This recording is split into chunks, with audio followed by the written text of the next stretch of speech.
Boa noite, paz do Senhor, amém? Estava aqui testando o som, agora eu acho que vai funcionar, amém? Estamos aqui mais no momento de reflexão. Deixa eu me arrumar aqui. Sejam todos bem-vindos, graça e paz. Hoje vim trazer a leitura de Combati o Bom Combate, né? Fazer uma reflexão no sentido de aprendermos mais da palavra de Deus e vamos ver o que Paulo, né, que é o dono desta frase, né, que ele escreve lá em Timóteo. Vamos fazer a leitura, daí a gente já entra na palavra do Senhor. Amém? E a palavra está em Timóteo, capítulo 3, versículo 7, que diz assim, deixa eu botar um pouco mais de volume, que diz assim: Combati o bom combate, acabei a carreira, guardei a fé. Vamos ler um pouco mais adiante. Versículo 8. Desde agora a coroa da justiça me está guardada, a qual o Senhor, justo juiz, me dará naquele dia, e não somente a mim, mas também a todos os que me amarem, os que amarem a sua vinda. Amém? Louvado seja o nome do Senhor. Irmãos, para quem não conhece a história de Paulo, né, eu não vou contá-la aqui agora, porque não daria tempo. Mas, apenas uma introdução, Paulo perseguia, naquela época, né, ele era um perseguidor de Cristo, né, mas ele era cristão. Só que ele achava, né, que as pessoas que seguiam Cristo estavam do lado errado, estavam erradas. Até que ele teve a visão. Jesus fala com ele e deixa ele cego por 3 dias.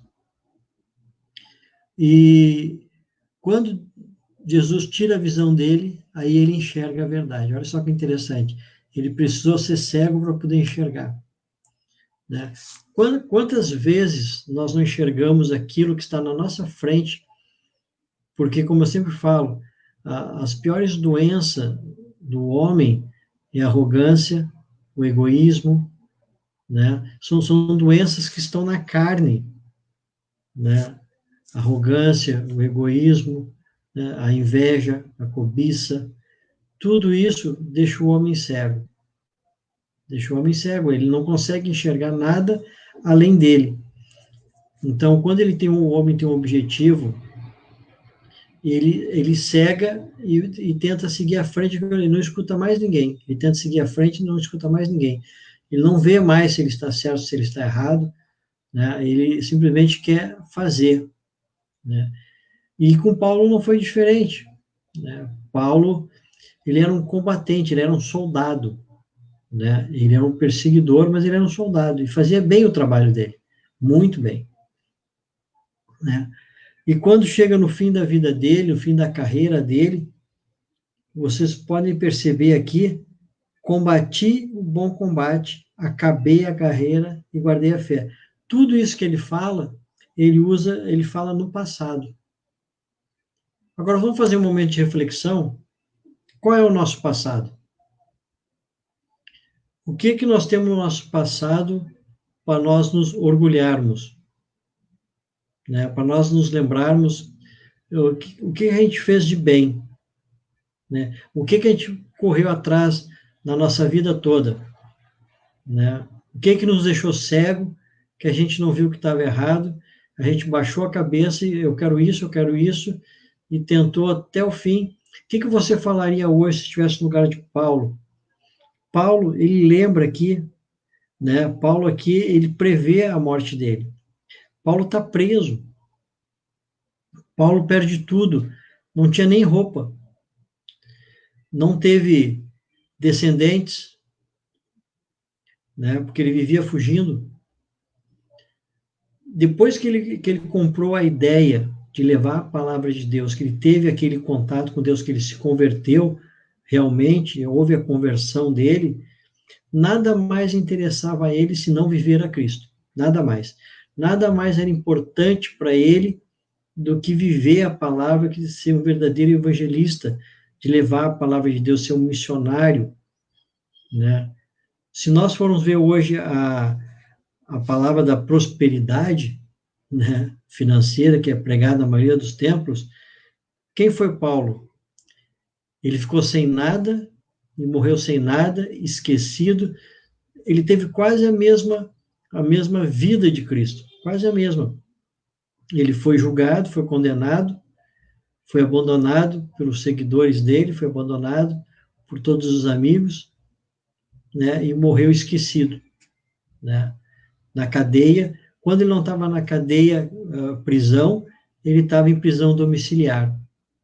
Mas nunca ele deixou de levar a palavra de Deus, e ele nunca se importou com o resto, a não ser a palavra. Então, hoje nós vamos ver a palavra que é pregada hoje, não, que Deus vai te prosperar, que Deus vai fazer isso, que Deus vai fazer aquilo. Daí nós vemos a história de Saulo, nós vemos a história de Paulo, e nós temos que pensar, alguma coisa não está fechando nas informações. Cristo veio pobre, fugiu, viveu fugindo, não teve bens, não teve bens, não deixou descendente, não deixou patrimônio, não se apegou a nada da terra, viveu praticamente de favores, comia o que tinha, né? Nasceu numa manjedoura foragido, nasceu em Jerusalém, onde uma cidade onde ela não era bem vista, onde Jerusalém era uma cidade de renegados, uma cidade onde todo mundo que era julgado ou foragido da polícia se escondia lá. Por isso que quando os apóstolos, né, começam a encontrar com ele, quando ele chega, ele fala, poderia vir alguma coisa de Jerusalém? Alguma coisa boa de lá? Né, porque lá era visto uma cidade ruim. E Jesus nasce lá, exatamente numa cidade que não tem os bons olhos. E tem que fugir para não ser morto, né? Nasce numa manjedoura. Então, toda a vida de Cristo, nós vemos a vida de Paulo, dos apóstolos, nós começamos a ver onde é que está essa prosperidade financeira que eles não tiveram. E hoje é pregada que Deus vai te dar carro, Deus vai te dar mansão, Deus vai te dar isso, Deus vai te dar aquilo, que eu conhecia Deus e ganhei fortunas, né? Alguma coisa não fecha. Veja bem, Deus não é contra a riqueza, não é. O que eu quero dizer é que isso não é o principal para Deus. Isso não é o principal. É para pregar o evangelho e não prosperidade. Pregue o evangelho. Tem de bom ânimo, né? E meu nome será perseguido, né? Essas palavras, né? E aqui Paulo, ele lembra do passado dele, quando ele prevê a morte dele, lembra, tipo assim, cheguei no meu fim, combati o bom combate, acabei a carreira e guardei a fé, né? Ele retrata isso, né? Quando ele fala assim, completei a carreira, ele se refere a uma corrida, e realmente foi uma corrida praticamente atlética, né? Que era comparada naqueles dias, naquela época, porque ele vivia na corrida do dia a dia, se escondendo dos romanos, da perseguição. Ele se escondia daqueles que perseguiam ele, que é o que ele fazia antes. Ele perseguia os cristãos antes, né? Então Jesus faz a conversão dele e ele passa a perseguir os romanos, ou melhor, a se esconder dos romanos, né? Ele fala, guardei a fé. Guardei a fé é uma expressão grega né, para lealdade, né? Ele guarda a fé. O que significa isso? Ele é leal a Deus, ele é leal a Jesus. Ele não deixa ninguém falar mal, ele vai lá e fala o bem em tempo integral, a todo momento ele só vive a Cristo e a palavra. Mais nada é importante para Paulo, né? Então ele é leal e guardei a fé é semelhante a uma palavra também que é falado no hebreu, né? Que é ser fiel, né? É acordo, tipo assim, vigiando a verdadeira fé, né? Tipo assim, ele cumpriu o acordo que ele tinha com Deus. Ele foi fiel até o fim, né?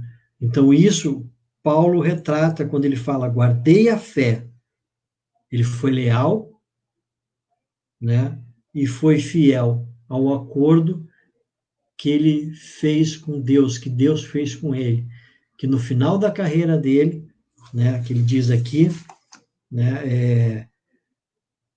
Desde agora, a coroa da justiça me está guardada, que é o acordo, que é a promessa que Deus tem conosco. Aquele que guardar a fé receberá a coroa. Então, ele foi fiel, ele foi leal, ele guardou a fé, completou e combateu o bom combate. Então, quando ele fala no leito de morte, quando ele fala nos últimos dias, onde ele prevê a morte dele, sabe que está no momento dele, que nem Cristo sabia que estava no momento dele ir embora, né? Paulo pega e fala, bom, até agora eu combati o bom combate. Mas o que significa o bom combate, né? Que ele, a vida inteira dele foi um combate, foi luta, foi batalha, não teve sossego. Vamos fazer um momento de reflexão? Quantas vezes você combate na tua vida? Quantos combates, quantas dificuldades você passou? Mas não foi que nem Paulo, que o combate que ele frequentou aqui era a morte certa. E Deus estava com ele a todo momento. Deus não livra nós dos problemas, ele faz a gente passar para os problemas para nós podermos aprender com isso. E não foi diferente com Paulo, foi diferente com Daniel, não foi diferente com José, não é diferente com nenhum dos personagens bíblicos, todos eles tiveram problemas e todos eles passaram pelas dificuldades, mas Deus era com eles. Deus era com eles. E nós, o que sobra para nós? Né? O que nós fizemos? E ali ele se lembra, combati o bom combate. Né? Aqui, quando Paulo escreve esses versículos, ele sabia que breve ele seria morto. Né? E ele podia enfrentar a morte sem medo, porque ele sabia que o acordo, a fidelidade, a lealdade dele com Deus, com Cristo, estava excelente. Ele sabia disso, porque ele tinha uma comunhão com Deus, ele tinha uma comunhão com Cristo, ele tinha como eu vou dizer assim, uma lealdade com a palavra e com a fé. E naqueles versículos mais adiante, nós vamos ver que ele convida Timóteo, a todos a acompanharem ele na fé, que não deixem a obra morrer, que acompanhem ele, independente do que aconteça, e não desfaleçam pelas coisas que aconteceram com ele, e sim fortifiquem mais a fé ainda, né? E nós hoje olhamos ao contrário, aquela pessoa que está passando por momentos difíceis, né? Nós olhamos que ela não tem Deus, porque Deus não está prosperando ela, olha só aquela pessoa lá, e muito pelo contrário, aqui Deus nos mostra que exatamente essa pessoa que ele prospera, mas na fé, na fidelidade, na confiança, e tem a coroa guardada. O que adianta você juntar bens aqui na terra, né, e depois morrer e ficar tudo para trás e você não ter com Deus, não viver no reino dos céus? Não estou sendo hipócrita. Claro que a gente gosta de ter um carro, claro que a gente gosta de ter uma casa boa, bonita, mas existe o exagero. Existe também a cegueira, que você não faz outra coisa, a não ser, eu preciso disso, eu preciso disso, eu preciso disso.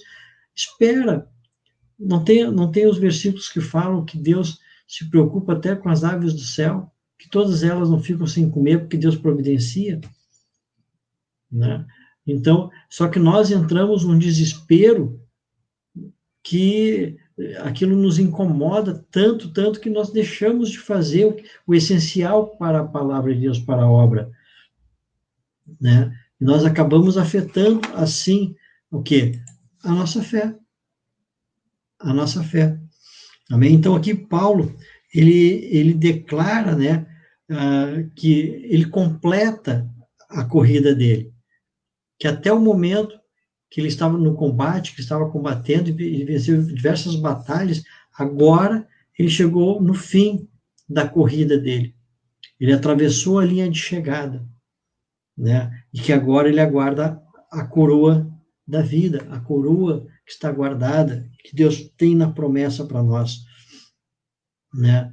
É a mesma coisa aquela corrida olímpica, né, que existe, e lá no final você recebe a medalha, né, porque você enfrentou todas as dificuldades, você suou, você caiu, você se levantou, manteve firme e foi o primeiro a chegar, e aí você recebe a coroa, você é premiado por aquilo, porque você venceu as suas dificuldades, você se esforçou para aquilo, né, e você conseguiu chegar até o fim da corrida, né. Então, Paulo, ele faz essa comparação.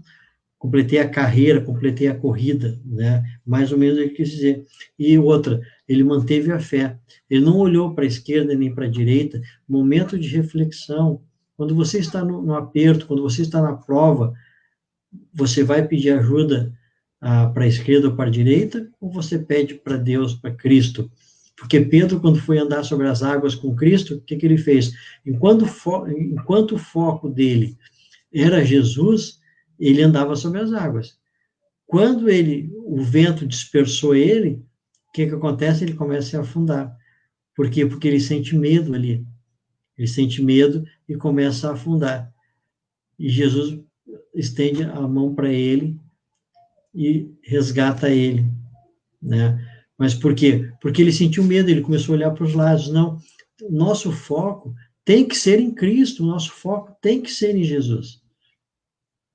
E isso não vai desfalecer a nossa fé. Nós vamos manter a fé em Cristo sempre, sempre a fé em Deus. Amém? Então nós não podemos perder isso, perder esse ensinamento da palavra, onde Paulo esclarece isso para nós. E de forma bem simples, ele fala para nós, né? Ele fala em recompensa por fidelidade. Então, se ele guardou a fé, ele está falando lá, agora guardo a coroa. Então, é uma recompensa. Será que não valeu a pena ele sofrer a vida dele inteira, não deixar descendente, não casou, não teve filho, né? Não teve onde morar, não, comia o que davam para ele, tinha uma roupa só que dava no corpo dele, né? Talvez, provavelmente não tomava banho todos os dias, mas vivia pela fé. Será que isso, para ele, não foi importante isso? E ele, antes, quando era soldado romano, ele tinha posse. Ele tinha dinheiro, morava bem. Ele largou tudo isso, em troca de uma coroa, de uma promessa, em troca de tudo a serviço de Deus. Amém? Foi o que ele fez. E o que nós largamos? Aí vem o momento de reflexão. O que nós largamos em prol da obra? O que nós largamos para fazer o serviço de Deus, mas de forma correta, sem reclamar, sem olhar a falha do outro? Porque não é o fato de você, hoje eu não vou ficar em casa, eu vou para o templo para ajudar, mas vai para o templo, daí faz fofoca, daí faz contenda, daí se o pastor fala uma coisa, você fica de bico, né? Isso não é fazer a obra, isso é incomodar a obra. A obra, fazer a obra, servir a Deus, é ser submisso àquelas pessoas que Deus ungiu e que ordenou aquelas pessoas, botou à frente da obra. E não com muitas ovelhas, e fala, não, eu falo direto com Deus. Eu só ouço a Deus. Mas Deus delegou pessoas aqui na terra, ungidas de Deus, profetas, ungiu pastores, para que eles nos orientassem conforme a palavra. Amém? Então, nós temos que ter isso, nós temos que ter essa sabedoria, esse discernimento de entender a quem devemos obedecer, né? E é fácil, é só você ver a sua obra. Ainda que aquela pessoa esteja fazendo errado, você olha para o que ela está fazendo e olha para o que você está fazendo. É uma maneira de você fechar a boca, de parar de falar mal. Você olha assim, poxa, aquela pessoa está todo dia no mesmo horário, no templo, esperando as pessoas chegarem. E eu vou uma vez por semana, eu só vou aos domingos e quando vou, ainda reclamo. Ah, o horário atrasou, né? Ah, o pastor falou uma coisa que eu não gostei, né? Você vai uma vez, não faz nada pela obra e vai lá julgar ainda. Momento de reflexão. Você é esse tipo de pessoa? Você é esse tipo de pessoa que vai para o templo só para reparar, mas não ajuda em nada, em nada. E se você oferta, acha que sua oferta, você está comprando a igreja, porque você oferta. A oferta e o dízimo, ela é uma obrigação de todo cristão que entende a palavra de Deus. Aquele que não entende, dizima e oferta sem saber para ficar falando depois, que é pior. É melhor que nem dizime nem oferte. Porque para Deus isso não faz diferença, para você faz. Para quem dizima faz diferença, porque está cumprindo uma regra de Deus, da palavra. Amém? Mas quando as pessoas dizimam, elas estão preocupadas em saber o que o pastor vai fazer com o dinheiro.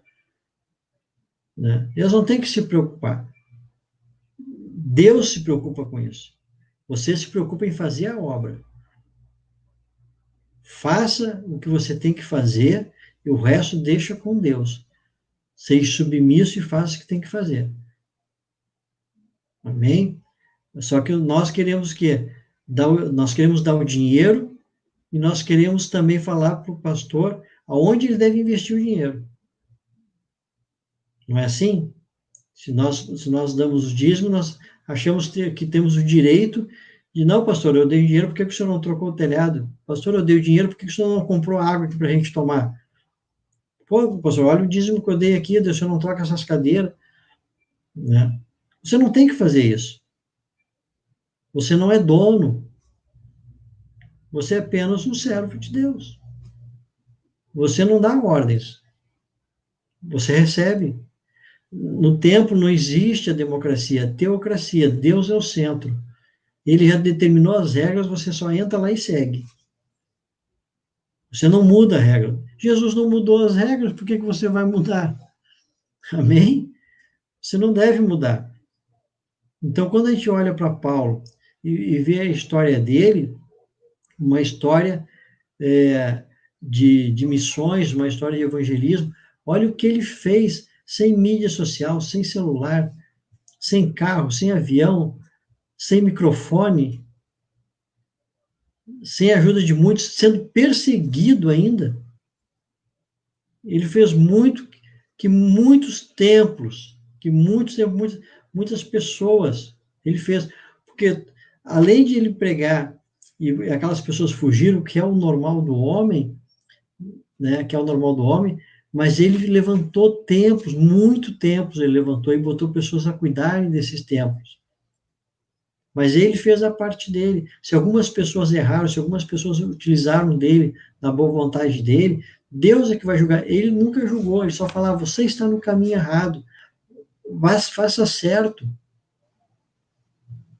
Amém? Por quê? Porque ele teve com Jesus. Então ele tinha uma certeza de que nada ia contaminar o coração dele. Nada. Momento de reflexão. Quais são as suas certezas em relação ao reino de Deus? Qual é o teu temor a Deus? Você teme a Deus? Né? Porque às vezes a pessoa não teme a Deus. Né? Então nós temos que ver isso. Teme a Deus ou não teme a Deus? Amém? Temos que entender isso. Temos que entender isso. Louvado seja o nome do Senhor. Então, E ele dá, né,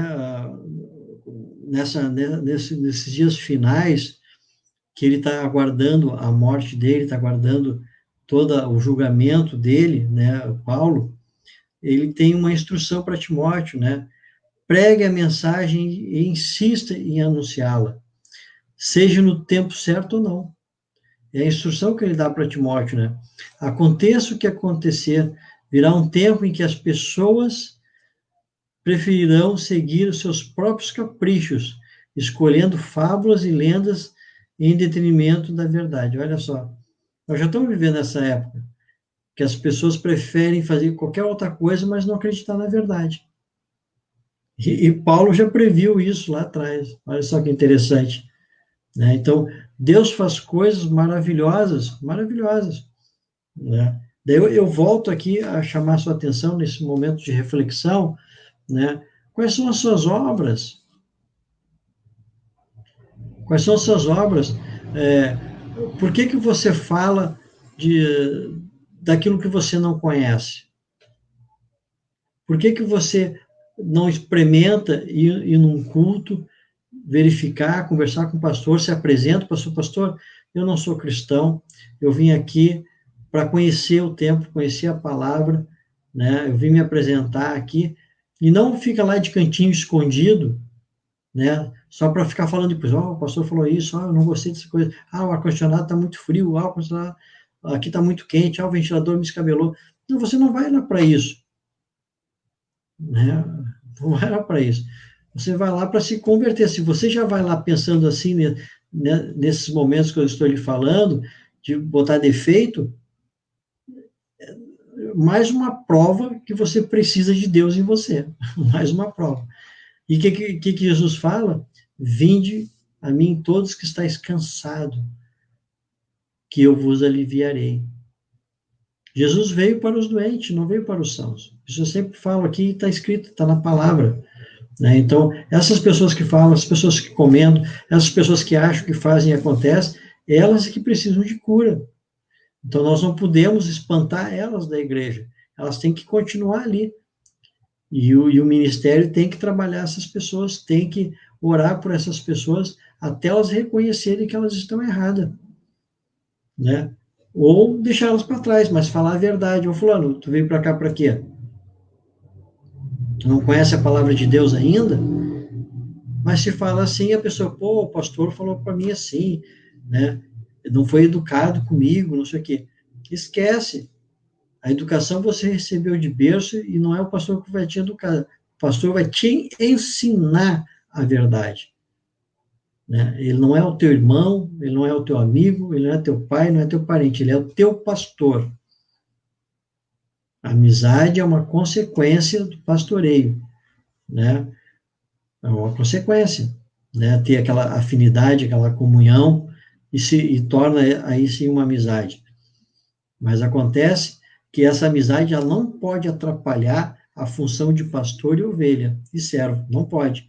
Não é porque você acha que você é amigo do pastor, que você ajuda ele toda hora, que o pastor faz uma coisa, você vai lá e cobrar do pastor, não, pastor, não gostei de... Não, não, que você não está sendo submisso daí. Tudo tem formas de você chegar até o pastor e fazer comentários. Tudo tem formas. Mas você não está lá para isso, né? Pela dinâmica que tem no tempo, pela dinâmica de hoje, né? Se supõe que você possa chegar e pedir um gabinete com o pastor e conversar, que é uma tolerância do homem, né? Mas se a gente for olhar no passado, não tem essa história. Jesus é assim e acabou a história. Não tem discussão. A roda, ela já foi inventada. Por que você quer inventar de novo? Né? Então, assim, as regras já estão estipuladas. Agora você quer mudar a regra para você poder entrar, para você poder se adaptar numa coisa que já está pronta por Deus. Não foi pelo homem.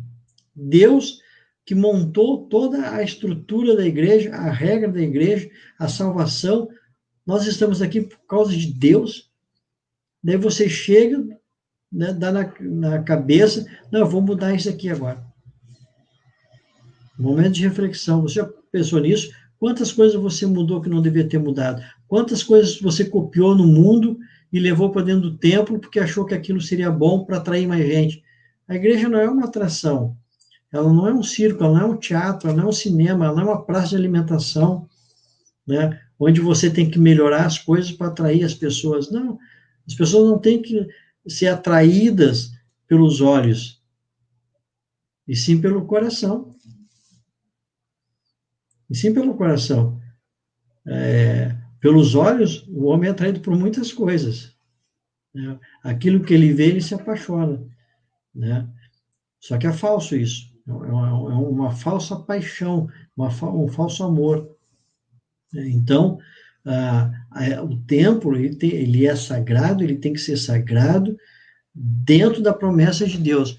Imagina, vamos fazer uma comparação, se você tivesse que guardar a arca da aliança, e como era guardado lá na caverna, e você tinha que ir lá fazer a manutenção dessa arca, eles amarravam uma corda na pessoa, porque se ela fosse uma pessoa impura, o Deus dizimava a pessoa na hora.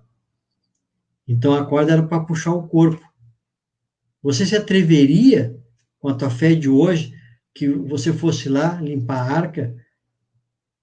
Você se atreveria a fazer isso? Você se acha que você é uma pessoa que não tem pecado, que está redondinha, né? Que teria essa vontade? Não, pode ir lá, pode me amarrar que eu vou lá, que eu tô zerado com Deus. Será? Será que você não ia voltar sendo arrastado na corda lá com o corpo morto, desfalecido? Né? Então, assim, muito cuidado com o que você fala, muito cuidado de quem você repreende, né? Jesus nos dá a lição de Maria Madalena, na prostituta, quando todo mundo começa a jogar pedra nela, e ele chega, quem não tem pecado, que atire a primeira pedra. Aquilo ali foi um milagre mais simples de Jesus, né? Como é que aconteceu aquele milagre? Falando a verdade. Olha para dentro de você e vê se você não tem pecado para cobrar do outro lá. Né? Então, nós temos que aprender com Paulo, né? Além de tantos, né? Mas como aqui hoje nós estamos lendo em Paulo, Paulo nos ensina isso. Nos últimos dias dele, que ele prevê a morte dele, o que ele fala? Ele faz uma retrospectiva em toda a vida dele, ele faz uma retrospectiva no passado dele, e o que ele traz na memória dele? A felicidade. Ele não está triste. Sabe por que ele não está triste? Porque ele fez o que tinha que ser feito. Momento de reflexão. Você tem feito o que Deus te ordenou? Paulo, aqui, combati o bom combate. Fiz o que devia ser feito. Guardei a fé. Agora vou aguardar a promessa. Não é bonito isso, você chegar no final da carreira, no final da vida, e ver que você fez um excelente trabalho, você olhar para trás e poder se, puxa vida, para quantas pessoas eu levei a palavra? Se essa palavra foi ouvida por essas pessoas, se converteu, daí é com Deus. Mas você fez a sua parte, você fez a ligação, você levou a palavra para essas pessoas. Não estou falando que você levou alimento, que você levou cesta básica, que você pagou conta, não é isso. A palavra é o mais importante. É a palavra, porque é a palavra que vai fazer a pessoa entender por que ela está passando por aquilo. É a palavra que vai fazer ela levar a palavra para outras pessoas, né? Porque não adianta você ficar levando alimento, ficar levando, a pessoa vai te agradecer, você vai fazer um excelente serviço social, mas não vai fazer o que a palavra manda fazer. Porque você não levou a palavra, você foi lá, você tomou um cafezinho, tocou um violão, cantou um louvor, mas não levou a palavra. Mas como é que você sabe que não levou a palavra? Ela vai no culto com você, essa pessoa? Essa pessoa, ela frequenta realmente o templo? Ou ela fala para você que frequenta, mas não vai, nunca aparece? Né? Então, tem que ver se o que você está fazendo de ajuda, se é ajuda espiritual mesmo, se é ajuda carnal. Porque Porque senão você está sendo mais uma pessoa que leva a comida, mas não leva a palavra. E Deus precisa de quem leve palavra, e não comida. Amém? Veja bem, não estou dizendo que você não tenha que ajudar, não é isso. São propostas. Né? A proposta de Deus é levar a palavra. Palavra. Daí muito pode falar assim, mas sem palavra a pessoa também não come. Daí nós vamos entrar num campo de carnal, e eu estou falando no campo espiritual. Estou falando no campo espiritual. Você ajuda a pessoa sim, mas leve a palavra. Leve a palavra e verifique se a pessoa realmente está sendo alimentada com a palavra. Porque se ela não está, a culpa é sua. Essa alma, Deus vai cobrar de você. Amém? De mais ninguém ele vai cobrar. Certo, irmãos? Aqui a gente termina mais um momento de reflexão. Amém? Onde nós podemos aqui aprender com Paulo, né? Aproveite essa noite, dê uma pensada no seu passado, faça uma reflexão, pare aquele momento e reflita o que você tem feito, né? Qual é a tua proposta para o plano divino, né? Qual é a tua proposta, se está parecido com a de Paulo, né? Que é levar realmente a palavra de fé, levar, mostrar que existe um Deus maravilhoso, mostrar que existe um Salvador, né? Que além das tuas dificuldades, ou melhor, independente das suas dificuldades, né? Que a pessoa não olhe as suas dificuldades, mas olhe para Cristo. É o que Paulo falava, né? Irmãos, não desfaleçam na fé por causa das minhas provas. Amém? Porque eu estou feliz com elas. Porque Deus prova a minha fé. Então, assim, não é porque você está passando um momento difícil que você não consegue ter forças de levar a palavra.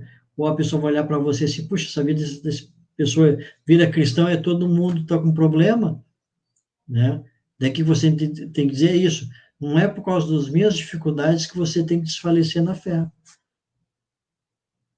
Agora, tu não vai lá, a pessoa falar, e você vai cantar um louvor. Não, vou cantar 10 louvores aqui, que você vai gostar, vai dançar, vai se sacudir toda, mas não vai entender a palavra de Deus, né? Aqui eu não vi aqui na palavra aqui que Jesus saía cantando, né? Quando ia visitar, tem alguns louvores, alguns cânticos que ele cantou assim, né? Mas isso não era o fundamento da igreja. O fundamento é a palavra. É a palavra. Entendam isso. É a palavra de Deus. Louvado seja o nome do Senhor. Vou fazer uma breve oração. Amém.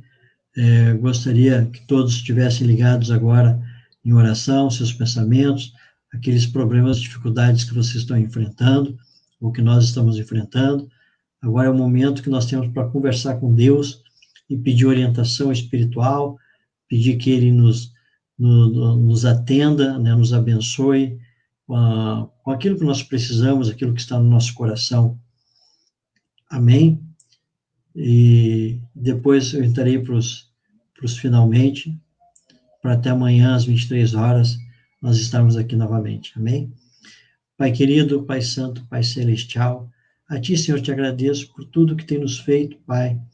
Agradecemos, Senhor, por o Senhor ter dado um dia maravilhoso novamente, onde mais um dia o Senhor nos livra de todos os problemas que talvez que existam ao nosso redor, porém, nós nem sentimos isso, Pai, porque a Tua graça nos protege. Pois Tu é maravilhoso, Pai. Tu nos ensina a cada momento, a cada dificuldade, a cada obstáculo que nós passamos, mais fortes nós ficamos na Tua fé. Obrigado, Pai, por nos ensinarmos, Senhor, a seguir o Teu caminho. Obrigado, Pai, por colocar em nós de frente a Tua palavra, Senhor, onde nos dá, assim, plenos poderes para enfrentar as dificuldades aí fora, Pai. A Ti eu agradeço por tudo, Pai. Agradeço pela família que me deste, agradeço pela esposa que me deste, Senhor. Agradeço pelas condições sociais em que Tu me colocaste, Pai. Sabes que isso para mim não é o mais importante, Senhor. É necessário, mas não é o mais importante. Tantas provas eu já passei, Pai. Estou aqui firme na Tua fé, Senhor. Sempre pedindo orientação sua, Pai, sempre pedindo proteção e sempre pedindo para ser abençoado pelas tuas promessas, Pai. Nunca desfalecendo na fé, Senhor. Pai, a Ti eu entrego a cada um que está aqui ouvindo, a cada vida, Pai, que está aqui presente, eu entrego nas Tuas mãos, para que o Senhor transforme cada um deles em mais novo, Pai. Para que o Senhor, Pai, possa abençoar todos eles aqui que representam, de alguma forma, alguma família, Senhor. Se algum aqui esteja passando por alguma dificuldade, seja ela financeira, seja enfermidade, Pai, que a Tua palavra que diz, basta apenas uma palavra e eu serei salvo, Pai. E essa palavra eu profetizo em nome de Jesus Cristo, Pai. Arrebente essas correntes, Pai. Arrebente essas correntes, essa prisão onde eles se encontram, ou melhor, onde nós nos encontramos, Pai. Eu profetizo cura, Pai, para as pessoas que procuram cura, em nome de Jesus Cristo, Pai. Eu profetizo, Pai, em nome de Jesus, Pai, prosperidade para aqueles que precisam de prosperidade, Senhor. Pai, eu profetizo, Pai, o melhor para a vida de cada um, a tudo aquilo que está no coração desta pessoa nesta noite, Pai, que elas estão pedindo, é o desejo do coração delas. Eu profetizo em nome de Jesus que será cumprido na tua promessa, Senhor. Por isso eu te glorifico, Pai. Por isso eu te agradeço, em nome de Jesus Cristo. Amém, amém e amém. Amém, irmãos?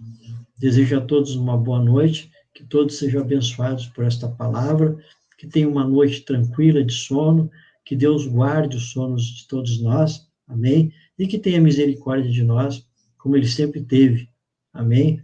E que nos ensine melhor a estarmos sempre no caminho dEle, né? Não desviando nem para a esquerda nem para a direita, mas sempre no caminho de Jesus Cristo, que é o nosso Salvador.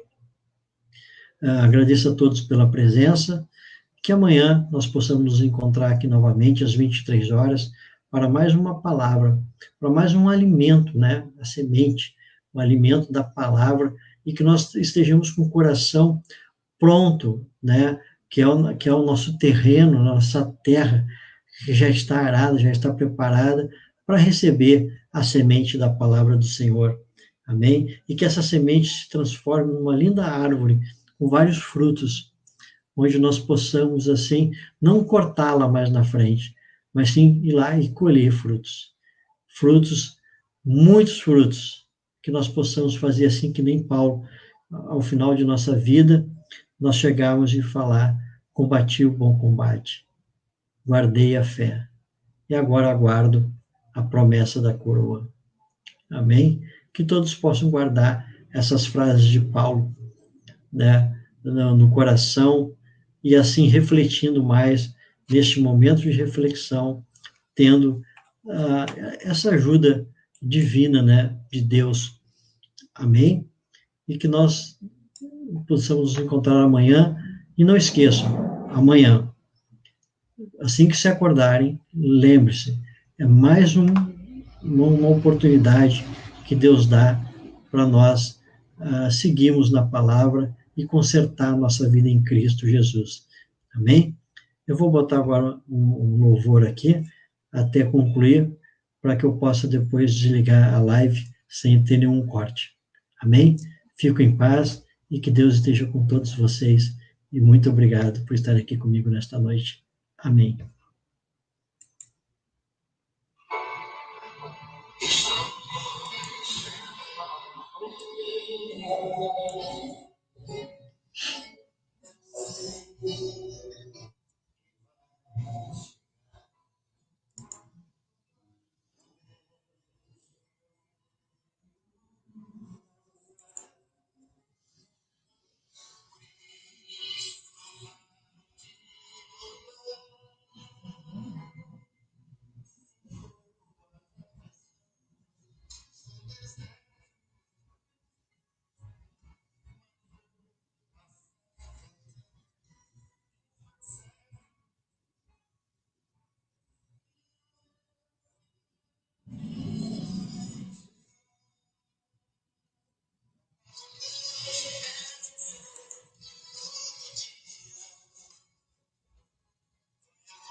Amém.